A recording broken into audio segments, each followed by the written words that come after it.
Good afternoon, everybody. Good afternoon. How are we? At the relatively young age of 27, Karoline Leavitt approaches the White House podium with confidence and a smile.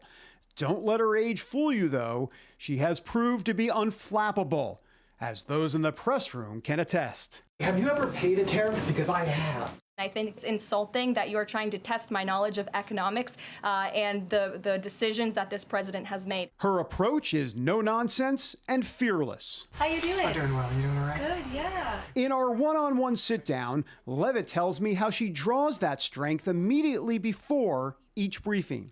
I think that team prayer before is just a moment to be silent and still and ask God for confidence and the ability to articulate my words, knowledge, prayer, protection.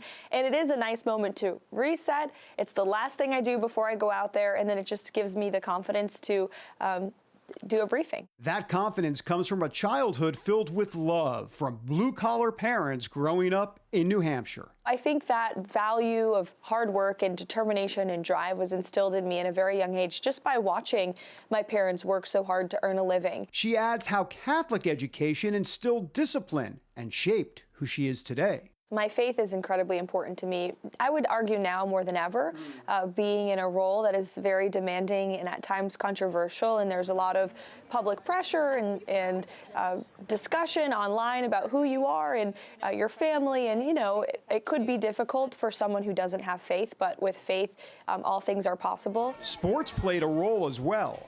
Yeah! She excelled on her high school softball team and received a scholarship from St. Anselm College in Manchester. All right, I was going through box scores of the college softball St. Anselm team. I was literally seeing, I saw you got a couple home runs. They weren't very good. Good enough, though, to be third on the team in home runs that she's hitting today. The game of softball and sports prepared me for the game of politics, no doubt about it. Discipline, hard work, teamwork, and also competing against yourself to be the best that you can in athletics, I think has prepared me, especially for this job now. I can have a good briefing, but the next day I can go on television.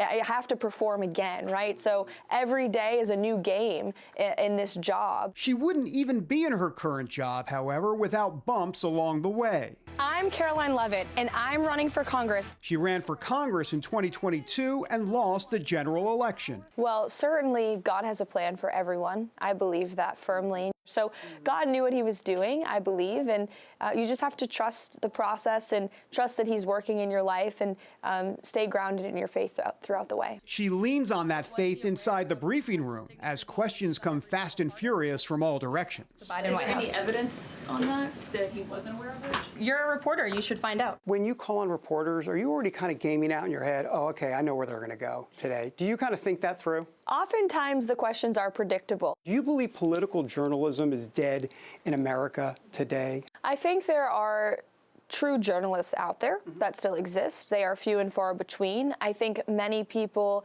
in the briefing room here are trying out for their next big show. So I think the media has had to take a look in the mirror, especially after President Trump's resounding victory on November 5th. And the American public sent a very strong message to the anti-Trump media that we don't listen to you. Legacy media often still push back. New York Times reporter Peter Baker has complained of losing direct access to the president if they print something the White House doesn't like.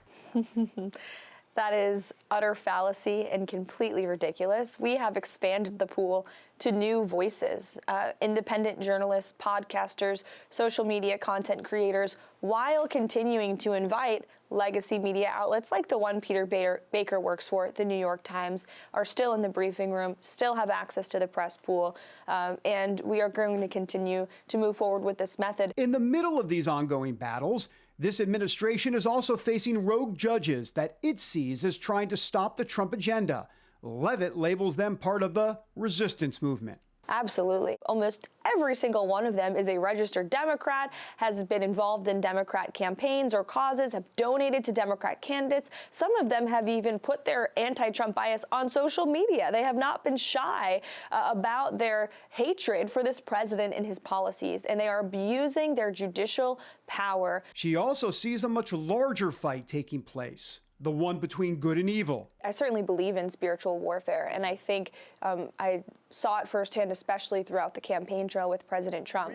And I think there certainly were evil forces, and I think that the president was saved by the grace of God on July 13th in Butler, Pennsylvania, and he's in this moment for a reason. While that event is seen as a miracle, many believe Leavitt pulls one off each and every day at her high-level role that includes being a full-time mom to an 8-month-old baby boy. It's certainly challenging. There's no doubt about it. I think every working mother understands the demands, and no matter where you are or what you're doing, there is a sense of guilt. But I spend every second that I possibly can with my son when I'm home.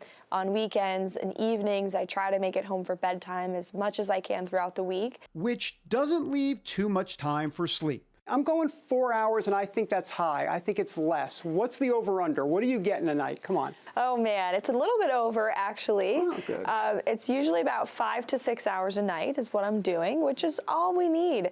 As President Trump says, when you love your job and you love your life, you don't need to sleep much. While awake, she soldiers on despite critics taking shots at her. They want to define Karoline Leavitt. How does Karoline Leavitt define Karoline Leavitt?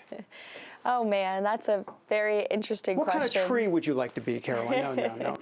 Oh, man. I hope people just view me as a hard worker who wants to get the job done, and a good mother and good at my job. And I think that question has yet to be seen. We've only been here 2 months, David. Yeah. We'll sit down again in 4 years. And we'll check back on her journey navigating a whole new world. David Brody, CBN News, Washington.